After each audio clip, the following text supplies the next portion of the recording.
Si këto dy njerëz, ka shumë njerëz midis nesh që paragjykojnë,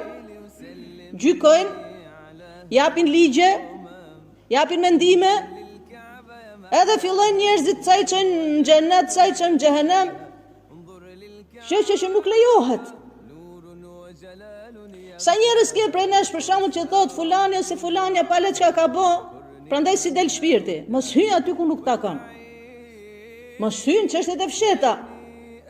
Sa njerëz ke prej nesh për shembull që thonë dhe mendojnë nëse ke ndigju dikën. Dhe ka ndodhur edhe ndodhen që ka vdek në WC. Dikush ka vdek në WC edhe ti thua nuk është shenjë mirë kjo. Kush ka thënë ty që kush vdes në WC shkon në xhehenem?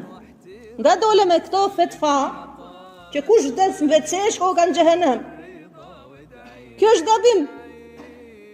Ebu Gjehli e Ebu Lehebi kanë vdek midis Mekës, po kanë shku në xhehenem.